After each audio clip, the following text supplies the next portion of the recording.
La ciencia es eso que nos pasa mientras estamos ocupados haciendo otras cosas. Le pedimos prestado el título de uno de sus libros al científico argentino Diego Golombek para entrar en el programa de hoy. Ciencia en los ómnibus y en la naturaleza, en los muros, en nuestras mentes, ciencia aplicada y ciencia en desarrollo. Hoy vamos a mostrarles cómo científicas y científicos están en nuestro día a día para seguir de cerca la epidemia, pero también para ayudarnos a combatir adicciones, para saber cómo son los mecanismos del pensamiento y para movernos por la ciudad con la mayor tranquilidad posible. Ciencia en todas partes. Esa es la propuesta de Sobre Ciencia de hoy.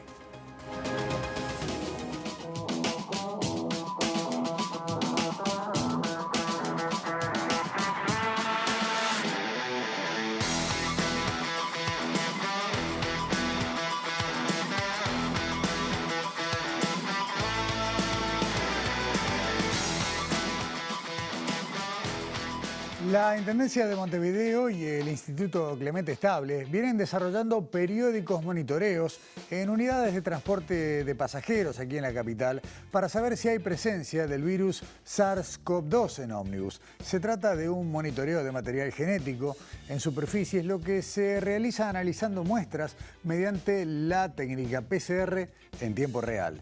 Hasta el momento se han realizado 4 monitoreos, el primero fue en octubre de 2020 y el más reciente en este mes de abril de 2021.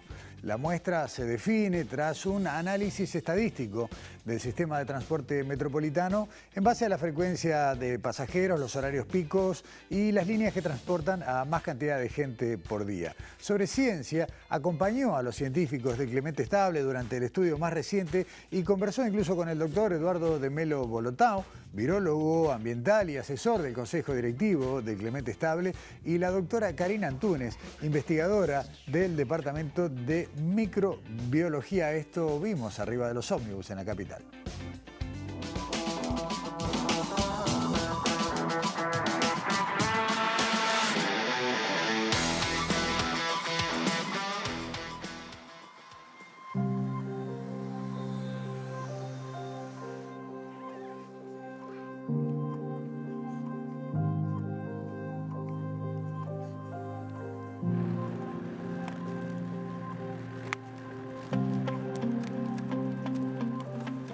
En principio de la pandemia, el Instituto Clemente Estable, analizando las fortalezas que tenía y todas las capacidades que tenían, decidieron aportar por algunas áreas técnicas que aún no estaban siendo desarrolladas dentro de Uruguay. Entonces aportamos por la parte ambiental y pensamos por la detección de virus en superficies.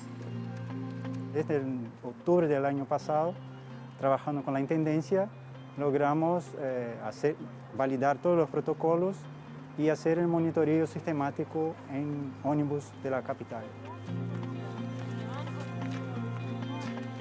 Hicimos un estudio, primero un estudio estadístico de los diferentes ómnibus que circulaban por Montevideo, la cantidad de pasajeros que se subían a cada ómnibus, los horarios que son más concurridos, digamos, y en base a eso definimos un diseño de muestreo.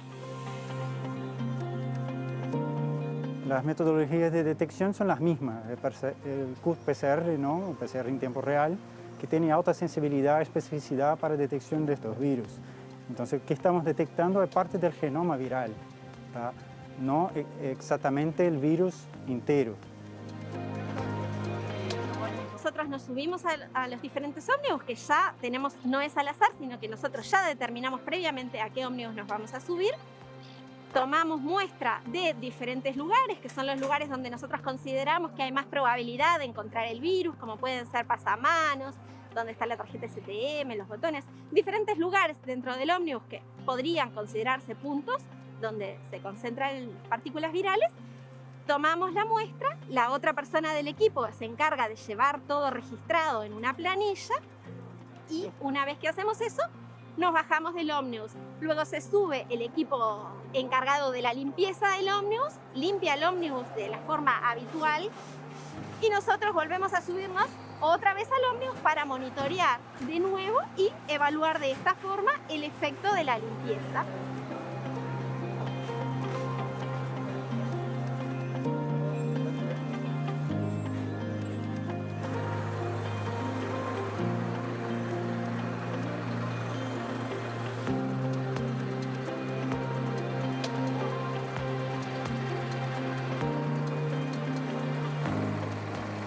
Lo que detectamos es simplemente la presencia del virus dentro del sistema. Eso es decir, el resultado importante es que en este recorrido pasó una persona y contaminó el ómnibus. Entonces, anda positivos dentro del sistema. Es eso que detecta el ambiente.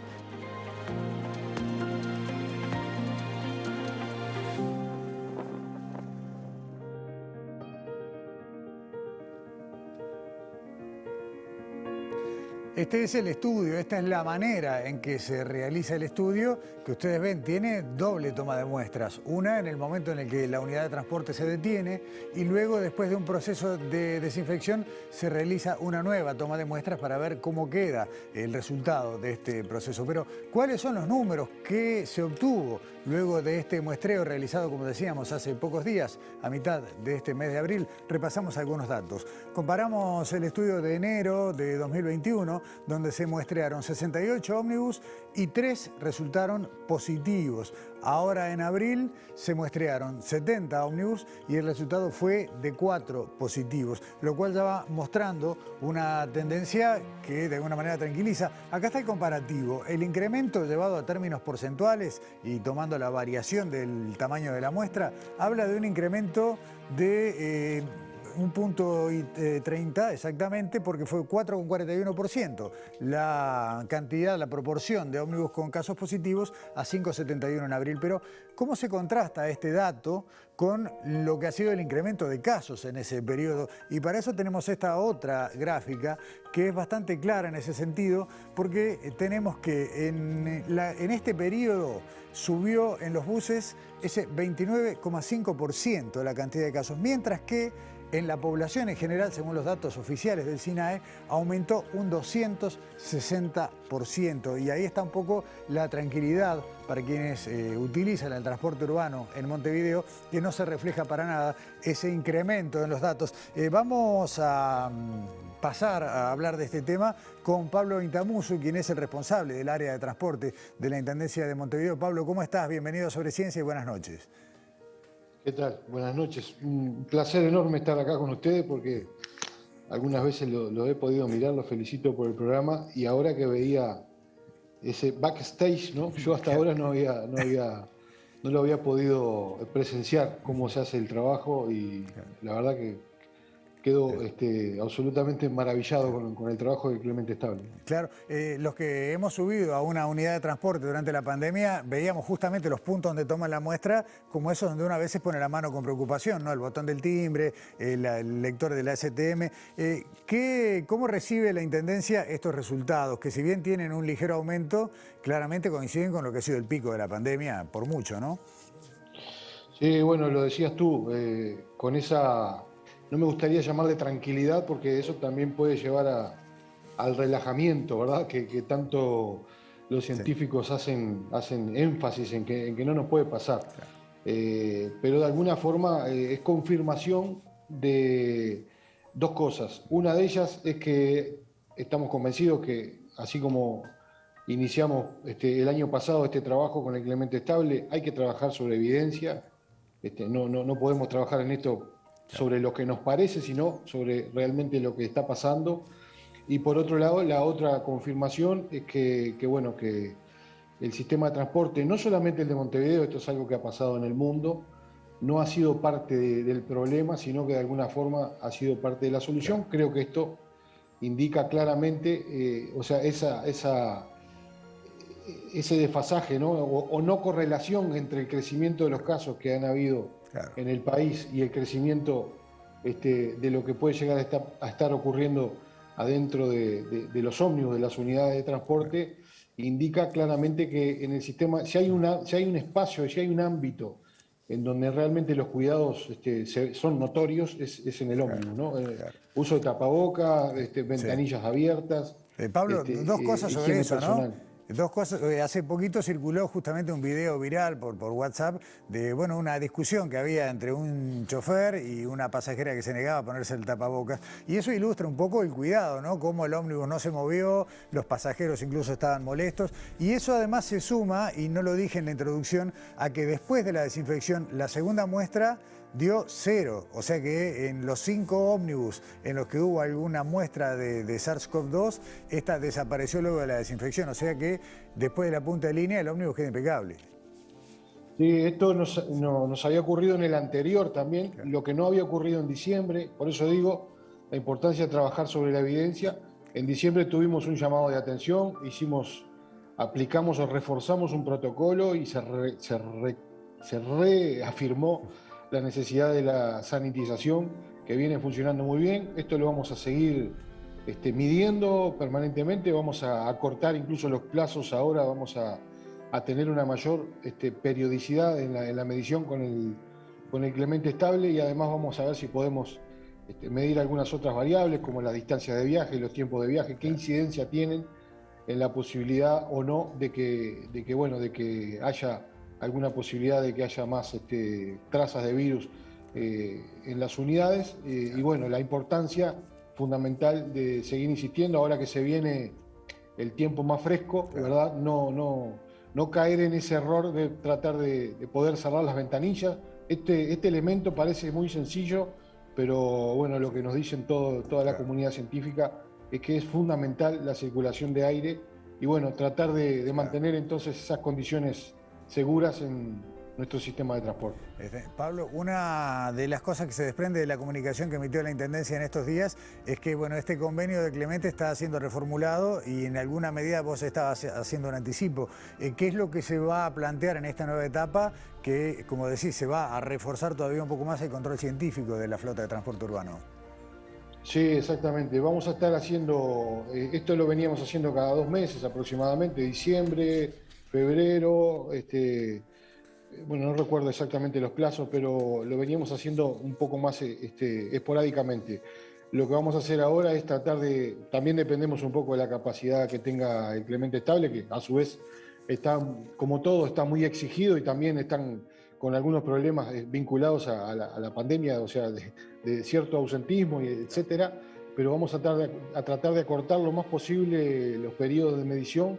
Y además esto todavía no está definido, pero ya quedamos de acuerdo con el equipo de Clemente Estable de tratar de ya hemos medido la capacidad y la presencia o no presencia y pudimos establecer la efectividad de la limpieza o de la sanitización que estamos haciendo, eso ya está medido, lo vamos a seguir midiendo, pero ahora tenemos ganas de poder medir algunas otras variables como puede llegar a ser en cuanto incide la distancia de viaje o sobre todo, más que la distancia, el tiempo de viaje, ¿verdad?, de los pasajeros en esa posibilidad de poder, incluso sin saberlo, porque esto también marca que puede seguir habiendo ciudadanos que sin saberlo pueden estar esparciendo el virus. Cómo incide esa variable de tiempo y de distancia en esta posibilidad y tratar de seguir afinando, si se quiere, las medidas para mantener el sistema y en realidad tratar de controlar la pandemia, que es lo que estamos tratando de hacer todos. Está bien. Pablo Intamuso, director de movilidad de la Intendencia de Montevideo, muchísimas gracias por esta conversación y a quienes tienen que usar el transporte urbano para sus trabajos, para sus cosas, la confianza de que se está haciendo todo lo posible. Gracias a ustedes, sobre todo por haber registrado ese trabajo que me parece muy importante. Hasta pronto, muchas gracias. Chao, que pasen bien. Y continuamos en Sobre Ciencia de hoy y continuamos hablando del coronavirus, de SARS-CoV-2, pero vamos a abrir un poquito la mirada y vamos a hablar ya de virus en general. Pero, a ver, ustedes saben que el SARS-CoV-2 habría llegado a las personas luego de haber evolucionado en murciélagos, ¿no? Y a través de un animal, de un hospedero, que fue el intermediario. Esa por lo menos es hoy la teoría más firme, aunque todavía no se ha confirmado. Las otras suposiciones son apenas certezas.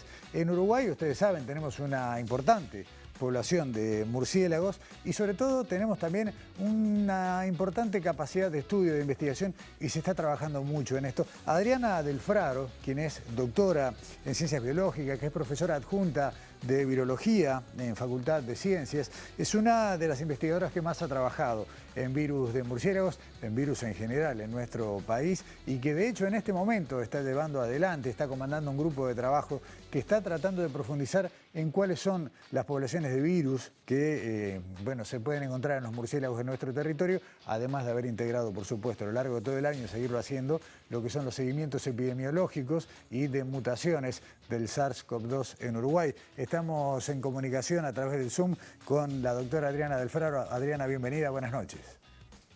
Hola, ¿qué tal? Muchas gracias.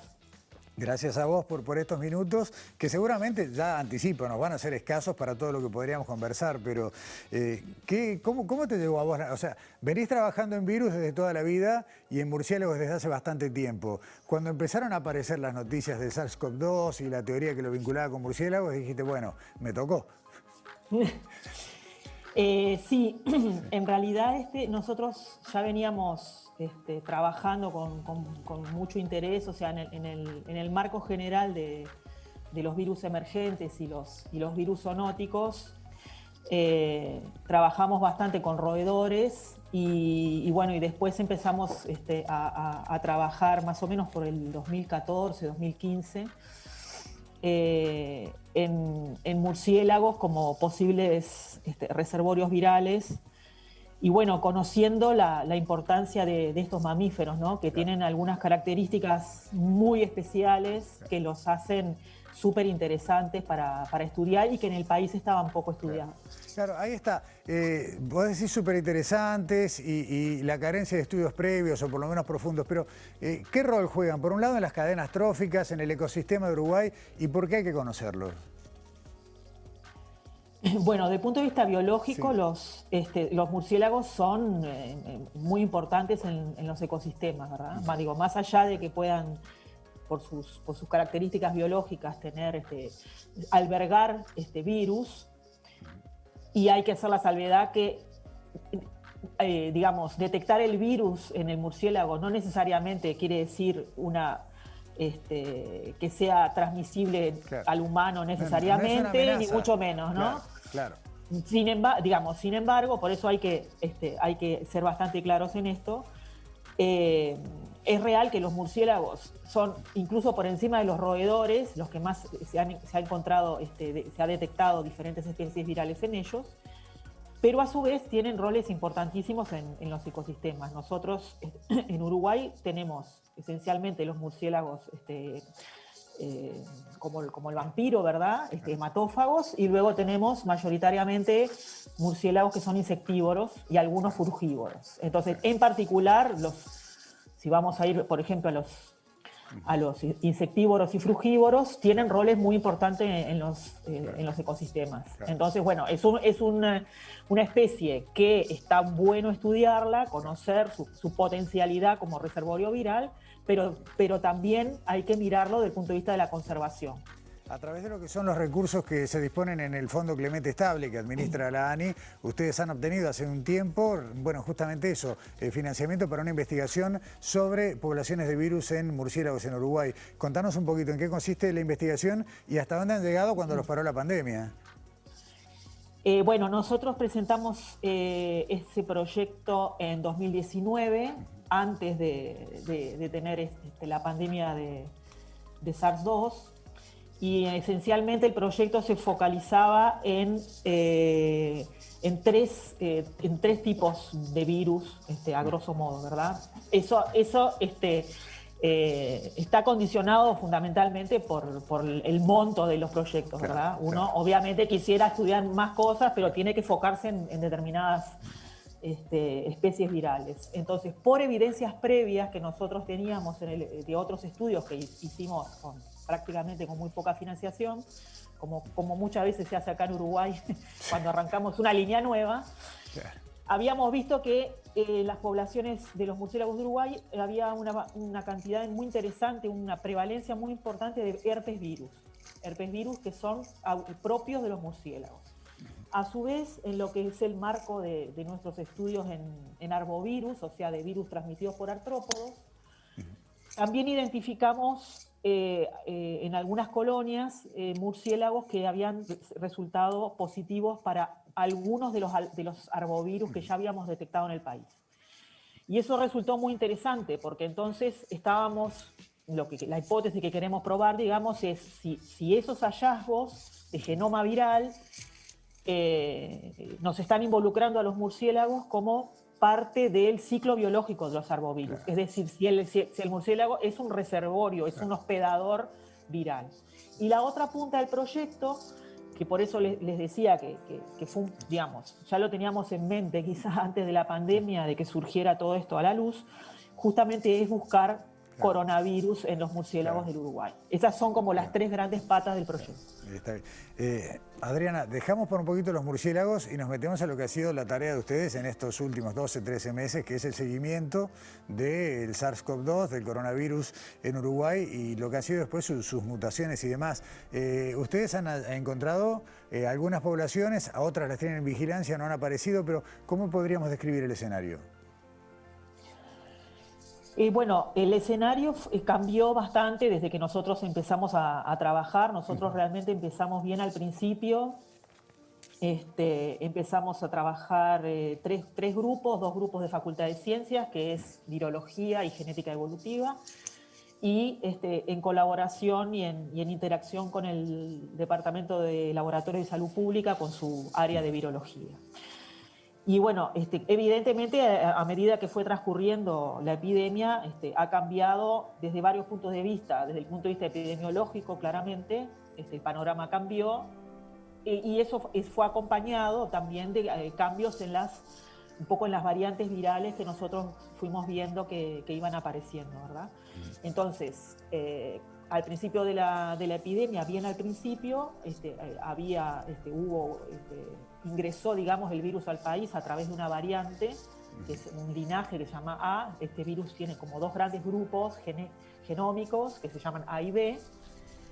Y ese linaje fue sustituido bastante rápido por el linaje B y sus componentes, que al día de hoy son los mayoritarios, no solo en Uruguay, sino a nivel mundial. Eso como un dibujo macro de lo que fuimos viendo. Después, estudiando muestras de interés o brotes ocurridos en el país, fuimos viendo algunos detalles, algunas cuestiones interesantes de los virus que vienen circulando en el país.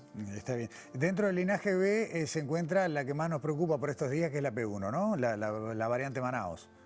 Sí. ¿Qué es lo que sabemos? ¿Qué es lo último que supimos de la presencia de esa variante en Uruguay?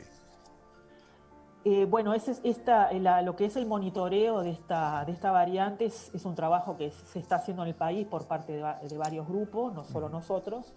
Y bueno, nosotros, digamos, al día de hoy sabemos que es una variante que ingresó al país, que ya en marzo, a mediados de marzo, por lo menos en la zona de frontera, estaba muy presente. Claro. Y con la expectativa, digamos, o con el conocimiento que se tiene de que es una variante que es más transmisible, es probable que digamos, que se esté dispersando y que en algún punto llegue a ser la variante más abundante, ¿verdad? En el país. Y eso tiene, digamos, por decirlo de alguna manera, era algo bastante inevitable, ¿no? O sea, al tener toda la zona de frontera con Brasil, donde hay mucho intercambio, era una cuestión de tiempo, digamos, que esto ocurriera. Claro. Digamos. Para despedirte, Adriana, 2 cortitas. Una, las otras variantes que a nivel global preocupan siguen sin aparecer en Uruguay. Bueno, primero que nada, todo el tiempo están apareciendo variantes o noticias de variantes que después no son tan de preocupación, ¿no? Eso es una cosa que está en pleno movimiento, digamos, claro. ¿No? Entonces, hasta ahora las 3 variantes de preocupación que están más reconocidas y que se están monitoreando a nivel internacional, cómo se dispersan, está la de Reino Unido, la de Sudáfrica y la de Brasil, claro. La P1, ¿no? Hasta el momento la información que nosotros manejamos es que la variante UK solo hubo un caso esporádico, un caso importado, del cual no avanzó hacia la transmisión comunitaria, y la variante sudafricana, hasta donde yo sé, no está presente en el país. La que sí ingresó y pensamos que se estaría dispersando mayormente es la P1 y la P2, que es una variante también originada en Brasil, que es dentro de las que se llaman variantes de interés. No es una variante de preocupación, claro, pero tiene algunas características que la hace de interés y que serían las dos que están de repente en este momento más presentes en el país. Adriana Del Fraro, doctora en Ciencias Biológicas, profesora adjunta de Virología de Facultad de Ciencias, muchas gracias por estos minutos y ojalá que la próxima hablemos solo de murciélagos. Sí, estoy esperando para hablar solo de murciélagos, lo que más me gusta. Muchas gracias a ustedes, un gusto estar con ustedes y la verdad que los felicito muchísimo, es un hito este programa para la historia de nuestro periodismo y del país, realmente los felicito y que sigan adelante. Contamos con ustedes. Muchas gracias, Adriana. Hasta pronto. Gracias. Chao. Hacemos una pausa y enseguida volvemos ya con la participación de Alexandra Perrone y Daniela Hirschfeld, Informes de Ciencia.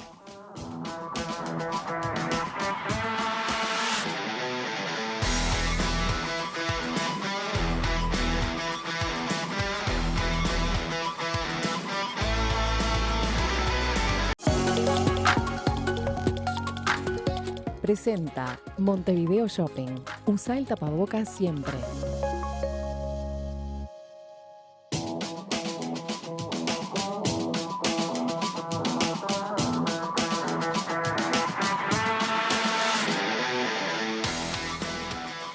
Y la ciencia invade los muros de Montevideo. Es curioso, estamos en el marco de lo que se conoce como la Semana del Cerebro, que es una celebración global que en realidad no tiene una fecha fija, pero siempre coincide con la primera parte del año.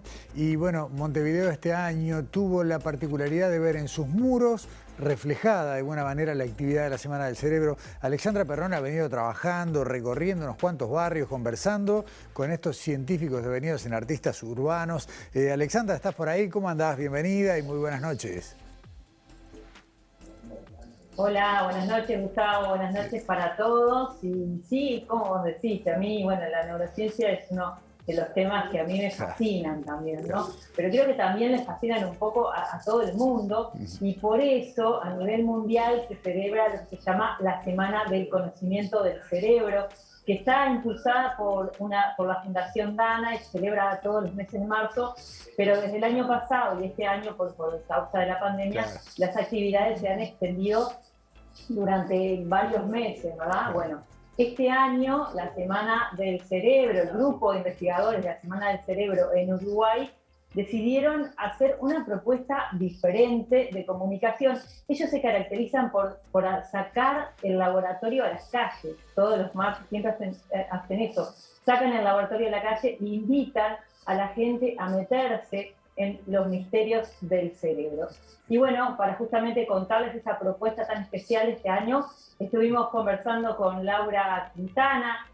Ella es investigadora en neurociencias y forma parte de este equipo de investigadores que forman parte a su vez de la Semana del Conocimiento del Cerebro en Uruguay. Y bueno, ella nos contaba por qué se les ocurrió esta idea de murales que hablen a la gente y que inviten a conocer los misterios del cerebro. A ver, escuchamos.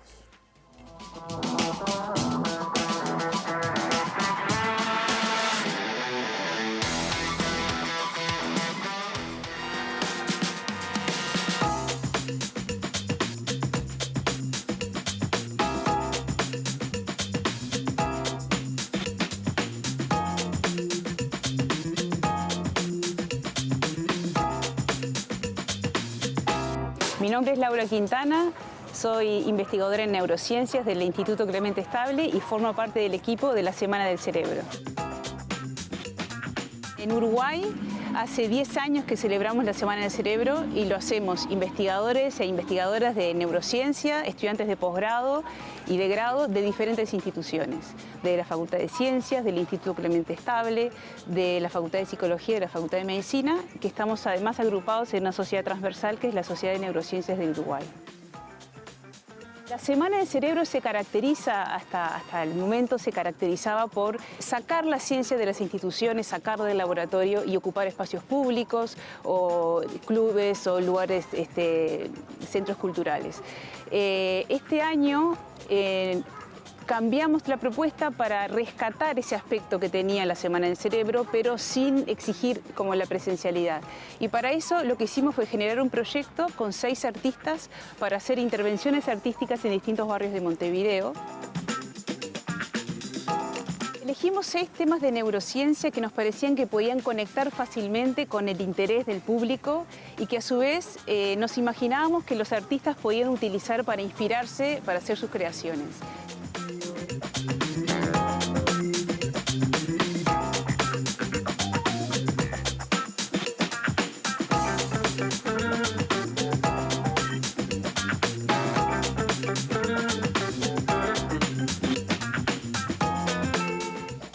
Muchas de las imágenes, Alexandra, requieren de alguna manera del título, ¿no? Para terminar de agarrar la idea, pero una vez que ves título y obra, es como que es transparente el significado. Es así, y además despierta una felicidad enorme, sí, claro, ¿no? Y dan ganas justamente, que es parte del objetivo de buscar información sobre esos murales y de conectar con ese código QR que hay al lado de cada mural. Pero nosotros quisimos también conocer la opinión de 2 de los artistas que participaron en esta propuesta para conocer su punto de vista, de qué les llamó la atención, cómo llevaron la propuesta que les hicieron a un mural, ¿verdad? Para que justamente la gente se conecte con ese mensaje de la maravilla del sistema nervioso y de nuestro cerebro. Vemos la segunda parte entonces. Ahí está. Dale.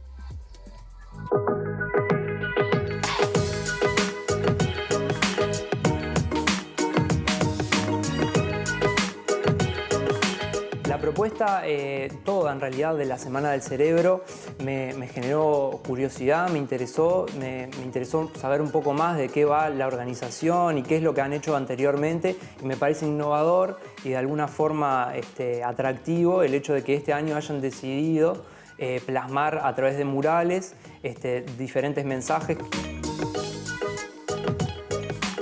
El diseño lo ideé pensando en unos textos que nos fueron enviados a cada uno de los artistas y de las artistas que participaron. A mí puntualmente me toca lo que es vinculado al juego, no solo en los humanos, sino también en los animales. Entonces de ahí a que se me ocurre representar, en este caso el pulpo, jugando con un niño al ajedrez. Primero, en general, fue salir a investigar al camarón mantis, ¿no? Buscar en YouTube, buscar videos, tratar de conocer un poco más ese tema que me estaban dando, y me pareció maravilloso, me conmovió. Si bien siempre los artistas nos hemos nutrido de las últimas descubrimientos de la ciencia a lo largo de la historia, cuando ese intercambio es generado por las 2 partes, se enriquece muchísimo más.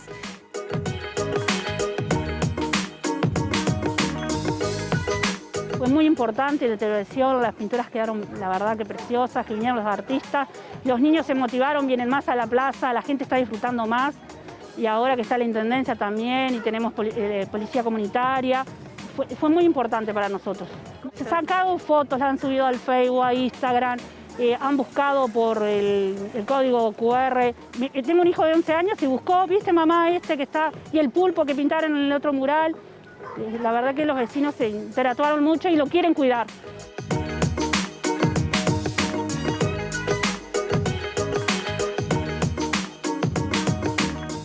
Algún año, Alexandra, la Semana del Cerebro invadió plazas y espacios públicos con proyecciones, actividades. Bueno, como dijiste vos al arranque, la pandemia modificó, pero a la plaza había que volver. Y no deja, justamente, no dejamos de ver la sorpresa y lo lindo que es cuando la ciencia llega a la ciudad y cuando, claro, justamente despierta esa curiosidad y esas ganas de averiguar más, de investigar más. Sí. Y bueno, también en el próximo tema vamos a ver por qué eligieron específicamente estos murales, que es sentidos, no estamos solos, como un pulpo, juego, evolución del sistema nervioso y aprendizaje y memoria, que están en 2 barrios de Montevideo, en Aires Puros y en Nuevo París. Excelente. Vemos entonces la tercera parte de este informe.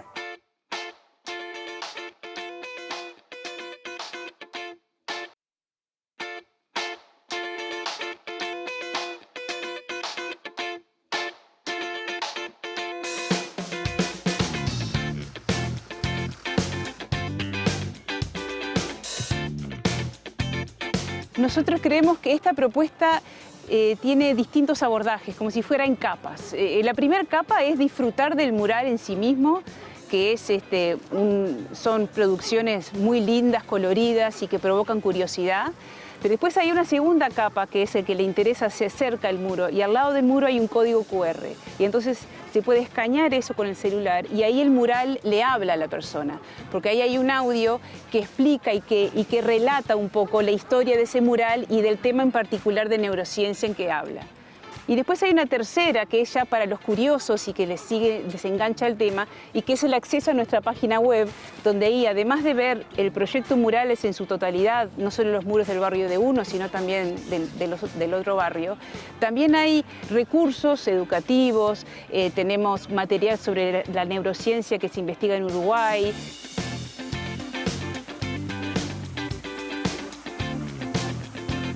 Creemos que tenemos una llegada que ha sido muy bien recibida por el público. Nos parece que parte de eso se debe a que tratamos de encontrar estos espacios alternativos de comunicación y donde la interacción es muy fresca y muy fluida. Y en particular, en un momento en que no podemos interactuar directamente con la gente como nos gustaría, estos murales nos han ofrecido la oportunidad de tener un diálogo diferente.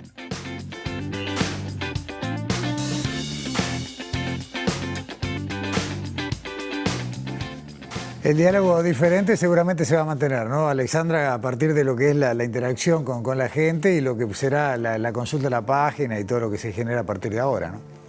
Ahí está www.semanadecerebro.org, ahí es la dirección web donde pueden ver todos estos murales y donde pueden también impregnarse de esta curiosidad por nosotros. Excelente. Yo decido hasta el martes que viene, Gustavo. Alexandra, muchas gracias. Nos vemos el martes próximo. Hasta pronto. Y vamos a seguir hablando de temas que tienen que ver con las neurociencias. Esto, a pesar de que eran murales y demás, es neurociencia total y puramente expresada. Pero ahora nos vamos a meter en otra dimensión. Investigaciones que incorporan a la química, a la bioquímica y que están avanzando en la idea de usar algunas sustancias alucinógenas, pero para producir efectos benéficos. El tema está complicado, como el tratamiento de adicciones nocivas. Daniela Hirschfeld, has estado trabajando en esto todos estos días, estas semanas. ¿Cómo estás? Bienvenida, buenas noches. Buenas noches, Gustavo. Buenas noches a todos. Y bueno, sí, vamos a hablar de neurociencia, de naturaleza, de química, de drogas, de adicciones. Es una mezcla de temas, pero que todos llevan a la aplicación de una ciencia, en este caso la neurociencia. De África a Avenida General Flores. Más o menos, claro. Exacto. En un abrir y cerrar de ojos. Exacto. Y vamos a hablar de la naturaleza, como te decía en principio, porque ya sabemos que la naturaleza ofrece o esconde en algún momento muchos compuestos que pueden ser aprovechados por el ser humano para diferentes usos, sobre todo en las aplicaciones en la salud. Y como decís tú, ahí en General Flores, donde se ubica la Facultad de Química, en particular el área de química orgánica, estudia varios de estos compuestos. Y hoy vamos a hablar de uno en especial, que se llama la ibogaína. A ver, ibogaína, ¿eso viene de dónde sale eso? Bueno, ahora vamos a escuchar de dónde sale eso, vamos a poner un poquito de misterio. Bien. Pero vamos a escuchar a Ignacio Carrera, que es un investigador de Facultad de Química, del área de química orgánica, que después de recibirse de la Facultad de Química hizo un posgrado, siguió con obviamente su carrera hasta hacer un posgrado en la Universidad de Columbia en Estados Unidos y desarrolla su línea de investigación desde Uruguay hace años, vinculada a la producción en laboratorio, o sea, la producción artificial, digamos, de sustancias que están presentes en la naturaleza, pero que tienen un potencial para hacer fármacos, y en este caso aplicados al sistema nervioso. Él va investiga sobre la ibogaína y en este tape nos va a contar qué es, de dónde sale, como tú bien preguntaste, con curiosidad, y por qué este compuesto merece estudio. Excelente, bueno, lo compartimos entonces.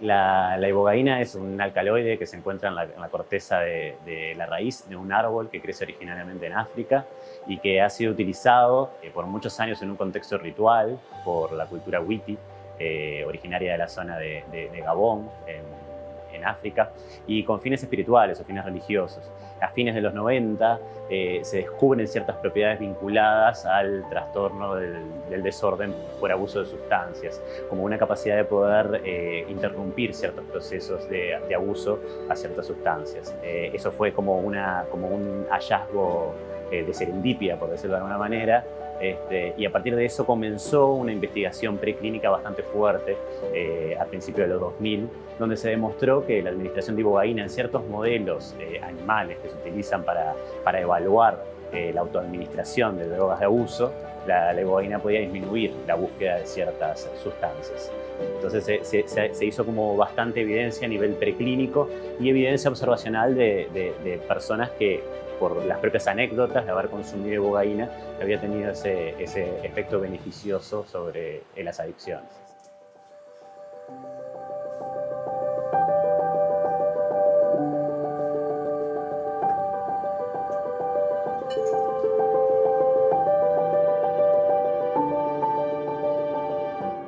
Creo que es muy importante, Daniel, en este punto, y antes de avanzar en lo que es Carrera contándonos su investigación, comentarle a la gente que esto es una etapa de experimentación de laboratorio, donde no hay personas todavía involucradas de ninguna manera, no estamos en esa fase. Y lo aclaro porque creo que se consigue la ibogaína en algún mercado negro en Uruguay, y no es para nada una terapia que hoy valga, digamos, genere ningún tipo de seguridad. Es apenas, bueno, una investigación prometedora. Sí, de hecho, ahora vamos a escuchar en el siguiente tape, de hecho tiene problemas, ¿no? Claro. Es un alucinógeno en realidad, que como decía Ignacio, de casualidad, dice de serendipia, de casualidad, se detectó que podía tener un efecto para disminuir otras adicciones.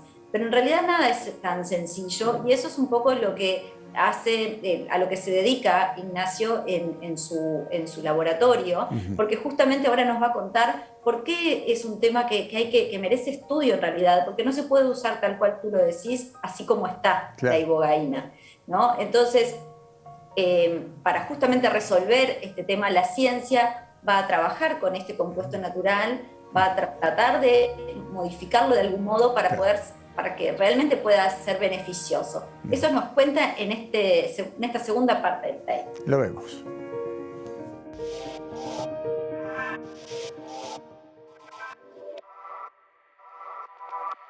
La ibogaína es un psicodélico muy potente que se ha visto desde el punto de vista anecdótico y preclínico de estas actividades, pero no ha avanzado su estudio en la clínica porque presenta una actividad tóxica a nivel cardíaco que es bastante delicada. Hay muertes que se han originado por el consumo de ibogaína porque es capaz de alterar la conductividad a nivel del miocardio.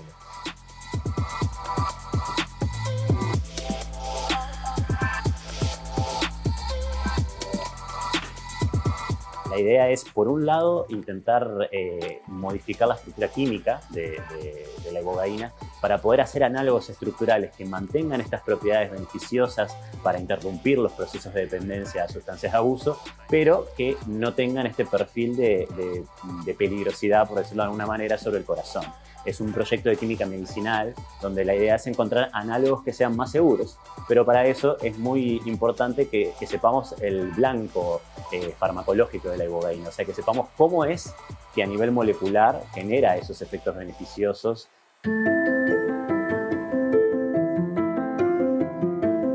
Entonces el proyecto de investigación que tenemos tiene como dos partes. Una parte de poder profundizar más en cuál es ese mecanismo de acción, que ahí es un proyecto que tenemos colaboración con investigadores de la Facultad de Medicina, del Clemente Estable. Hemos descubierto que la ibogaína genera algunos cambios que promueven ciertos cambios plásticos a nivel del tejido nervioso y que también tiene una propiedad antidepresiva bastante fuerte, que hemos comprobado en modelos animales, una actividad del tipo antidepresivo. Eso podría estar explicando en cierta manera estos efectos contra las adicciones. A través de las colaboraciones y de los grupos de trabajo que hemos armado, el Uruguay tiene una excelente formación en recursos humanos. Lo que está faltando más hoy es financiación para poder llevar a cabo estas investigaciones. Son investigaciones que son caras porque implican actividades experimentales, implican el uso de equipos muy costosos. estas líneas de investigaciones están siendo trabajadas en otras partes del mundo, en Estados Unidos, en Europa. Nosotros tenemos una colaboración con la Universidad de Columbia en Estados Unidos, en la cual somos estamos trabajando en conjunto en este tema, y eso también es un beneficio muy, muy importante para hacer también equipos de investigación y poder compartir el conocimiento que se va generando.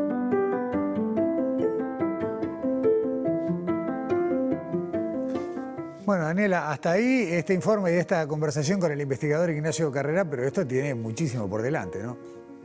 Por supuesto, y como bien adelantaste, es una investigación de lo que se llama investigación básica, ¿no? Claro. Por ahora guiada por la curiosidad de encontrar, como él decía, un análogo a esta sustancia, que quiere decir una sustancia similar, incluso hecha en laboratorio, pero que, por ejemplo, no tenga el efecto tóxico sobre el corazón. Por eso, como bien dijiste, no es, aún cuando se consiga, no es una terapia todavía probada y segura para usar.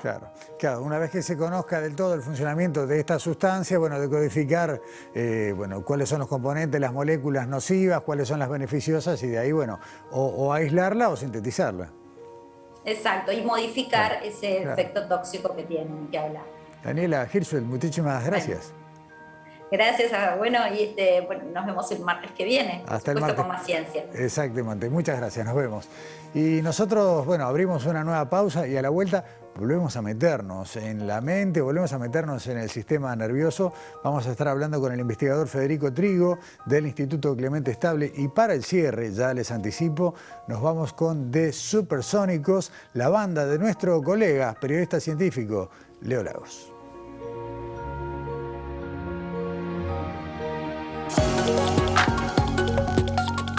Presentó Montevideo Shopping. Usa el tapabocas siempre.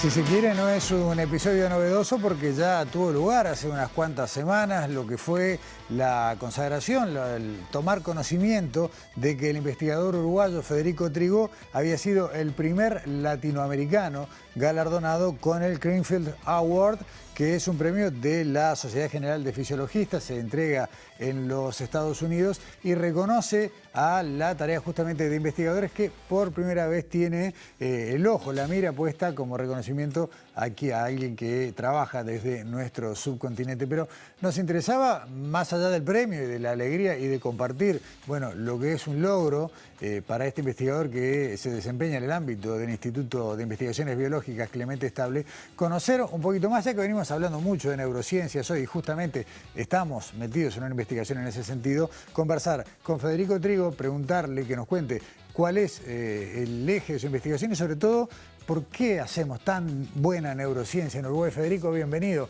Muchas gracias por estar en Sobre Ciencia esta noche. Hola, buenas noches, gracias a ustedes. La verdad que la escuela, primero las felicitaciones, que corresponde empezar por ahí, más allá de que ya te han llovido, porque el premio tiene un tiempo de entregado, o por lo menos de anunciado. ¿Te animás a contarnos primero cuáles son las bases del sistema nervioso en las cuales te moviste y dónde está la clave del hallazgo en el que venís trabajando? Sí, cómo no. Gracias por las felicitaciones y por los saludos. Efectivamente, yo soy un neurobiólogo celular, es decir, estudio cómo funciona la neurona, que es el componente principal del sistema nervioso, o uno de los componentes principales del sistema nervioso, porque la neurona funciona en conjunto con otra célula, que es la célula glial. Pero yo me dedico al funcionamiento de las neuronas y en particular a mí me interesa el funcionamiento de la sinapsis, que es ese contacto que se establece entre neurona presináptica, la neurona que manda la información, y la neurona postsináptica, que es la neurona que recibe la información, ¿verdad? Entonces el mensaje entre dos neuronas vecinas se hace a través de la sinapsis. Correcto. Entonces, En este artículo premiado con este premio que se nos otorgó hace ya unas semanas, nosotros estudiamos algunos aspectos del mecanismo básico de funcionamiento de la sinapsis en una neuronita particular que es una interneurona GABAérgica del cerebelo, ¿verdad? Bien. Federico, tal vez, a ver si podemos ir bajando la explicación por este lado. No todas las sinapsis no es una interacción binaria, no es un sí o un no, sino que cada sinapsis tiene un proceso bioquímico diferencial y ahí va un poco el misterio de todo esto. Claro, exactamente. La sinapsis, bueno, hay evidentemente millones, ¿no? Incluso claro, hay miles o varios miles entre dos células nada más. Imagínense la cantidad de sinapsis que hay en el sistema nervioso en su conjunto. Y todas estas son diferentes. Y la diferencia radica en parte en el tipo de mensaje químico, ahí está, en el tipo de molécula que manda la celulita presináptica a la celulita postsináptica. Entonces, por ejemplo, hay algunos mensajeros químicos que le indican a la célula postsináptica, la que recibe el mensaje, vos te tenés que callar, vos no tenés que decir nada. Hay otros mensajeros químicos que le dicen a la célula postsináptica, vos te tenés que activar, ¿verdad? Y bueno, en esto hay una variedad gigantesca. Nosotros, este modelo que estudiamos en particular era el de una sinapsis GABAérgica, ¿tá? El GABA es lo que se conoce en la jerga como un neurotransmisor. Neurotransmisor es simplemente la señal química inhibitorio, ¿verdad? Que le dice a la célula que recibe la información, vos te tenés que callar, ¿tá? Entonces, esa es una primera gran diferencia o gran clasificación que se hace según el tipo de neurotransmisor que se libera. Entonces, o sea, el neurotransmisor es una sustancia, es una molécula. Hay, en ese terminal de la neurona hay una especie de depósito, ¿no? Hay pequeñas vesículas que almacenan estos neurotransmisores y lo van liberando de acuerdo a cuál sea el mensaje que están emitiendo. Exactamente, tú lo has dicho, Gustavo, la célula presináptica, la que envía el mensaje, la que manda, digamos, almacena esa señal química, ¿verdad? Esas moléculas en paquetitos que se llaman vesículas, ¿verdad? Entonces, cuando llega el impulso eléctrico a una terminal sináptica, la terminal sináptica es desde donde se libera el mensaje químico, ¿tá? Esas vesículas se liberan y es así que el mensaje químico le llega a la célula postsináptica, que es la que recibe la información. Y que a su vez la puede derivar a otra tercera, a otra neurona más en un proceso o procesa esa información y actúa en consecuencia. Bueno, procesa esa información, actúa en consecuencia, por supuesto, pero también ella, además de funcionar como neurona postsináptica, se transforma al mismo tiempo en neurona presináptica, ¿verdad? Claro. Y además, en algunos casos, la célula postsináptica, la que recibe la información, no es necesariamente una neurona.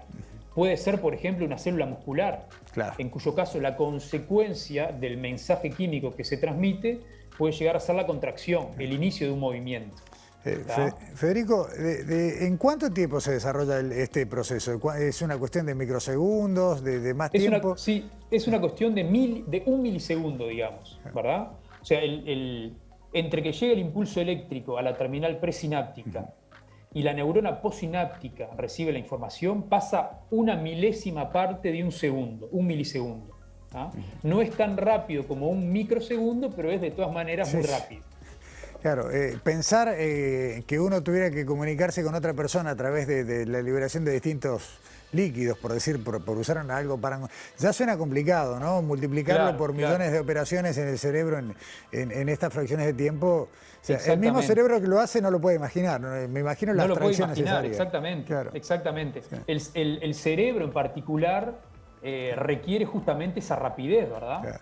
Pero, por ejemplo, si pensamos en el sistema hormonal, hay neuronas que funcionan como una especie de célula hormonal, es decir, que liberan su producto químico al torrente sanguíneo, ¿verdad?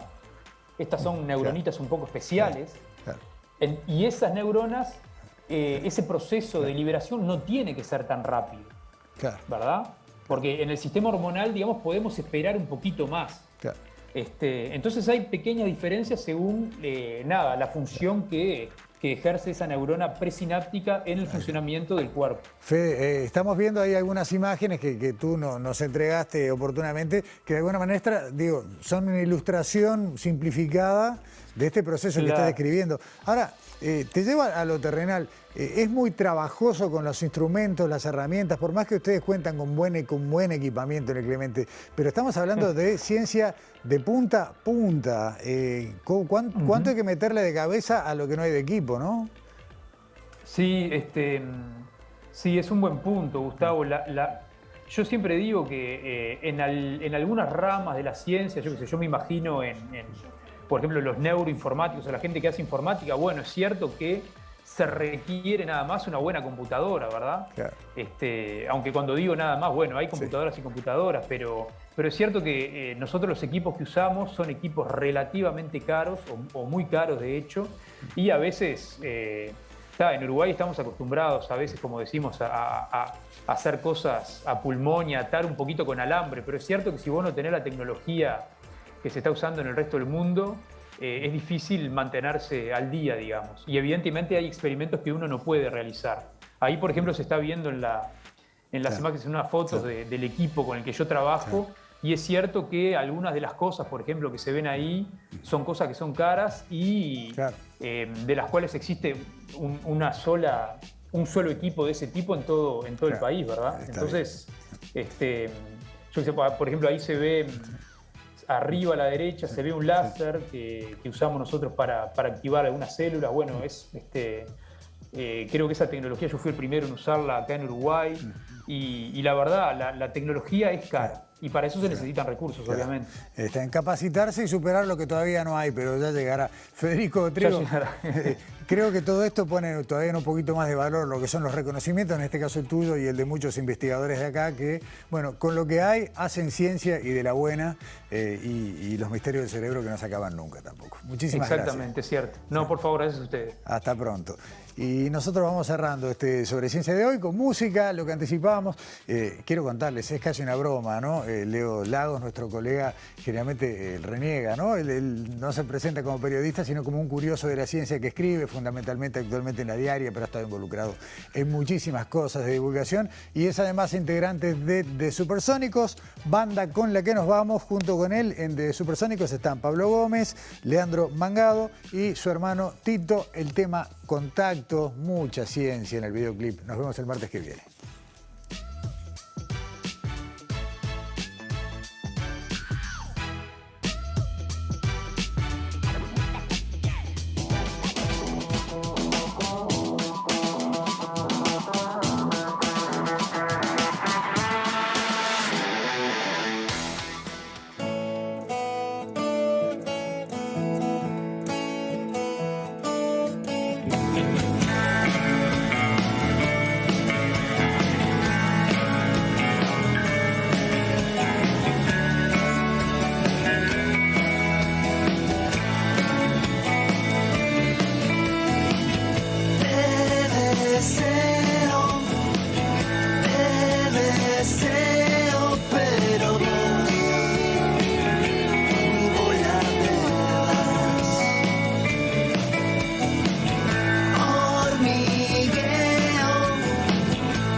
ella escribe